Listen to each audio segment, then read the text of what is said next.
નમસ્કાર મિત્રો, મારું નામ છે ડૉક્ટર શરદ એમ સોની અને દેશ વિદેશમાં રહેતા બધા જ મારા દર્શક મિત્રોને ડૉક્ટર શરદ સોનીના હર હર મહાદેવ. મિત્રો, આજે હું તમને ખાવાની એવી ચીજોની વાત કરવાનો છું કે જો તમે તેને ખાવાનું શરૂ કરી દેશો તો તમારા શરીરમાં હાડકાની કમજોરી, ઘૂંટણનો દુખાવો, સાંધાનો દુખાવો, કમરનો દુખાવો, શારીરિક અશક્તિ, વારંવાર થાક લાગવો, થોડું કામ કરીને થાકી જવું, કેલ્શિયમની ઉણપ, સ્નાયુમાં દુખાવો વગેરે જેવી સમસ્યામાં તમને ચોક્કસ ફાયદો થશે તથા એમાં તમને રાહત થશે. વિડીયોમાં આજે હું તમને 4 ખાવાની ચીજો વિશે અલગ અલગ વાત કરવાનો છું અને વિડીયોના છેલ્લે આ ચીજોને, જે તમને 4 ચીજોની વાત કરવાનો છું, એ 4 ચીજોને ભેગી કરીને એક ફોર્મ્યુલા બનાવવાની રીત પણ શીખવાડવાનો છું અને એ જે નુસ્ખો તમને શીખવાડીશ અને એનો તમે ઉપયોગ કરશો તો તમને સારું રિઝલ્ટ મળશે. તો ચાલો એક પણ મિનિટની વાર કર્યા વગર આ રસપ્રદ વિડીયોની શરૂઆત કરીએ અને આ 4 ચીજો વિશે આપણે વિસ્તૃતમાં જાણકારી મેળવીએ. મિત્રો, હાડકામાં કમજોરી થવા પાછળનું મુખ્ય કારણ તમારા શરીરમાં કેલ્શિયમની ઉણપ હોવું. આપણા શરીરમાં જેટલું પણ કેલ્શિયમ હોય છે એનું 99% કેલ્શિયમ આપણા હાડકાં અને આપણા દાંતમાં હોય છે અને બાકીનું જે 1% જે કેલ્શિયમ છે એ આપણા લોહીમાં પરિભ્રમણ કરે છે. કેલ્શિયમની ઉણપના લક્ષણો ખાલી હાડકામાં જ જોવા નથી મળતા, આપણા શરીરના બીજા અંગમાં પણ કેલ્શિયમની ઉણપના લક્ષણો જોવા મળે છે. આપણા શરીરમાં જ્યારે કેલ્શિયમની ઉણપ થાય છે ત્યારે આપણું શરીર ખૂબ જ થકાવટ એટલે કે ખૂબ જ થાકનો અહેસાસ કરે છે. આપણને થોડું ઘણું કામ કરીએ અને તરત જ આપણને થાક લાગી જાય છે. સાથે સાથે આપણી જે સ્કિન છે, મતલબ કે આપણી ચામડી છે, એ એકદમ ડ્રાય થઈ જાય છે. ઘણા લોકોને તો હેરફોલ જેવી પણ સમસ્યા જોવા મળે છે. ઘણા લોકોમાં બીપી વધી પણ શકે છે, એટલે કે હાઈ બ્લડ પ્રેશરનો પણ પ્રોબ્લેમ થઈ શકે છે. સાથે સાથે કોલેસ્ટેરોલ પણ વધી શકે છે અને આવા ઘણા બધા લક્ષણો આપણા શરીરમાં જોવા મળે છે જે કેલ્શિયમની ઉણપથી જ થઈ શકે છે. તો મિત્રો, કેલ્શિયમ આપણા શરીરમાં બનતું નથી. આપણે કેલ્શિયમ આપણા ખોરાક મારફતે જ લઈ શકીએ છીએ. જ્યારે આપણે કેલ્શિયમથી ભરપૂર ખોરાકની વાત કરીએ તો પહેલા નંબર પર દૂધ આવે છે. પણ અત્યારે દૂધમાં ઘણી બધી મિલાવટો જોવા મળે છે, એટલે આપણને ખબર જ નથી હોતી કે આપણે જે દૂધ પી રહ્યા છીએ એ અસલી છે, નકલી છે. જો સિન્થેટિક મિલ્ક હશે, મતલબ કે જો નકલી મિલ્ક હોય એને આપણે સિન્થેટિક મિલ્ક પણ કહી શકીએ છીએ. જો સિન્થેટિક મિલ્ક હશે તો તમને કેલ્શિયમ તો નહીં જ મળે, પણ એના લીધે આપણા શરીરમાં ખૂબ જ નુકસાન થવાની શક્યતા રહેલી છે. તેથી આજના વિડીયોમાં હું તમને કેલ્શિયમ રીચ ફૂડ, એટલે કે જે ખોરાકમાં વધારે કેલ્શિયમ હોય છે એની હું તમને વાત કરવાનો છું, જેમાં કેલ્શિયમ વધારે માત્રામાં જોવા મળે છે. આપણા હાડકાને મજબૂત કરવા માટે અને આપણા સાંધાને, આપણા ઘૂંટણને મજબૂત કરવા માટે પહેલા નંબરે જે ચીજ ખાવાની વાત કરવા માગું છું એ છે બદામ. મિત્રો, પહેલા નંબરમાં જે ચીજની વાત કરવાનો છું એ છે બદામ. બદામમાં મિત્રો ખૂબ જ માત્રામાં કેલ્શિયમ હોય છે. એની સાથે સાથે બદામમાં મેગ્નેશિયમ, ઝીંક, કોપર, ફોસ્ફરસ અને વિટામિન કે પણ મળે છે. જો મેગ્નેશિયમની વાત કરું તો મેગ્નેશિયમ જે આપણી જે નસો હોય છે એને મજબૂત બનાવવાનું કામ કરે છે. ઝીંક એ શું કરે છે તો આપણા શરીરની રોગ પ્રતિકારક શક્તિ વધારવાનું કામ કરે છે. સાથે સાથે ઝીંક આપણા બોન માટે પણ ખૂબ જ જરૂરી હોય છે. હવે જો ફોસ્ફરસની વાત કરીએ તો ફોસ્ફરસ એ એક ઇમ્પોર્ટન્ટ મિનરલ છે, એટલે કે એક અગત્યનું મિનરલ છે જે આપણા હાડકામાં કોમ્પ્લેક્સ બનાવવા માટે જરૂરી છે. અને વિટામિન કેની વાત કરું તો એ હાડકામાં કેલ્શિયમના શોષણ માટે ખૂબ જ જરૂરી છે. એટલે કે આપણા બોનની અંદર જે કેલ્શિયમનું એબ્ઝોર્પ્શન થવું જોઈએ અને એના થવા માટે વિટામિન કેની જરૂર પડતી હોય છે.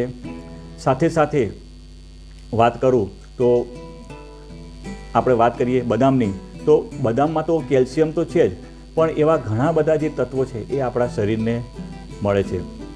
બદામ આપણા હાડકાં, સ્નાયુઓ અને ઘૂંટણ માટે ખૂબ જ ફાયદાકારક છે. રોજ તમારે 10થી 12 બદામ પાણીમાં પલાળીને અને ઉપરની છાલ નીકાળીને ખાલી પેટે જો આપણે ખાઈએ તો આપણને ખૂબ જ ફાયદો થાય છે.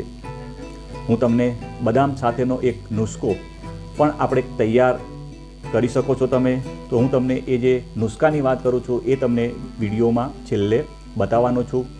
મિત્રો, બીજા નંબરમાં વાત કરીએ તો એ છે અખરોટ. અખરોટ એ ખૂબ જ હેલ્ધી વસ્તુ છે. તેમાં મેંગેનીઝ નામનું તત્વ સારી માત્રામાં હોય છે, જે તમારા હાડકામાં ઓસ્ટિયોપોરોસિસ થવાની પ્રોસેસને રોકી દે છે. અખરોટ સાંધામાં ગ્રીસ વધારવાનું કામ કરે છે. અખરોટમાં ઓમેગા-3 ફેટી એસિડ પણ જોવા મળે છે, જે સાંધામાં સૂજન એટલે કે સોજો અને જે દુખાતું હોય, જે આપણને દર્દ થતું હોય એને ઓછું કરવાનું કામ કરે છે. તમે રોજની 3થી 4 અખરોટ ભૂખ્યા પેટે ખાઈ શકો છો. મિત્રો, હવે જે ત્રીજા નંબરમાં હું જે વાત કરવાનો છું એ છે તલ. મિત્રો, તલમાં ખૂબ જ માત્રામાં કેલ્શિયમ હોય છે અને જે લગભગ હું વાત કરું તો લગભગ 10 ગણું કેલ્શિયમ એ દૂધની સરખામણીમાં તલની અંદર જોવા મળે છે, જે સાંધાના દુખાવાને ઓછું કરવાનું કામ કરે છે. મિત્રો, તલની અંદર સિસેમમ નામનું એક તત્વ જોવા મળે છે, જે સાંધાના દુખાવાને ઓછું કરવાનું કામ કરે છે. એટલા માટે જો તમને સાંધાનો દુખાવો હોય ત્યારે તમે તલના તેલથી પણ જો માલિશ કરો ને તો પણ તમને સાંધાના દુખાવામાં સારો એવો ફાયદો થાય છે. મિત્રો, શિયાળામાં જો આપણે તલ ખાઈએ તો આપણને એ ખૂબ જ ગુણકારી છે. એટલે મિત્રો, શિયાળામાં તો આપણે તલ વધારે સેવન કરવું જોઈએ. હવે જો તમે તલની વાત કરીએ તો તમે રોજના 1 થી 2 ચમચી શેકેલા તલનો તમે ઉપયોગ કરી શકો છો. મિત્રો, આપણે વાત કરીએ તો જે આપણા જે બાપ દાદાઓ હતા એ શિયાળામાં, એટલે કે જો અત્યારે ઉત્તરાયણની હાલ જ આપણે સિઝન પતી ગઈ છે તો એમાં તમને ખ્યાલ હશે તો તલના લાડુ આવતા હતા, તલની ચીકી, તલની વાત કરીએ તો એમાંથી કચોરીઓ આવે છે. તો એ આપણા જે બાપ દાદાઓ હતા એ લોકો શિયાળામાં ખાસ કરીને તલની વસ્તુઓની અલગ અલગ પ્રોડક્ટ બનાવીને, એટલે કે ચીકી છે, કચોરીઓ છે, તલના લાડુ છે, એ પ્રમાણે બનાવીને એનું સેવન કરતા હતા. એટલે કે એમને કોઈ પણ પ્રકારનો સાંધાનો કે ઘૂંટણનો દુખાવો થતો નહોતો. પણ અત્યારે આપણે એ બધું એટલું બધું હાલ ખાતા નથી. તો મિત્રો, આપણે તલનું પણ શિયાળામાં વધારે સેવન કરવું જોઈએ. મિત્રો, હવે જે ચોથા નંબરની જે વાત કરવાનો છું એ છે ચોથા નંબરની વસ્તુનું નામ છે ખસખસ. ખસખસ બધા લોકો જાણતા જ હોય છે અને એને ઇંગ્લિશમાં પોપી સીડ પણ કહેવામાં આવે છે, જે તમારી બોન હેલ્થને ખૂબ જ મજબૂત કરવાનું કામ કરે છે. ખસખસની વાત કરું તો મિત્રો, એ કુદરતી પેઇન કિલરનું કામ કરે છે. ઘણા લોકોને ખબર નહીં હોતી. ખસખસ કુદરતી પેઇન કિલરનું કામ કરે છે, જે તમારા હાડકાં, માંસપેશીઓ અને સાંધાના જે દુખાવો હોય છે એને દૂર કરવાનું કામ કરે છે. તમે જ્યારે ખસખસ ખાવાની શરૂ કરશો ત્યારે તમારા શરીરમાં કોલેજન નામના પ્રોટીન વધવાના ચાલુ થઈ જશે. જે વાત કરું તો ખસખસ તમે જો રોજ ખાશો તો તમારા બોન હેલ્થ અને સાંધામાં સુધારો થવાનું ચાલુ થઈ જશે. મિત્રો, તમને જે આ 4 વસ્તુની વાત કરી છે તેનું તમને બતાવ્યા પ્રમાણે તમે અલગ અલગ પણ તમે એનો ઉપયોગ કરી શકો છો.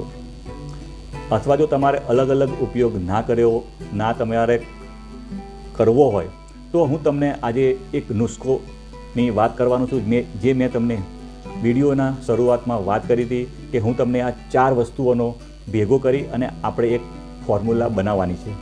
તો એ હવે જે એની વાત કરવાનું છે તો તમારે શું કરવાનું છે મિત્રો?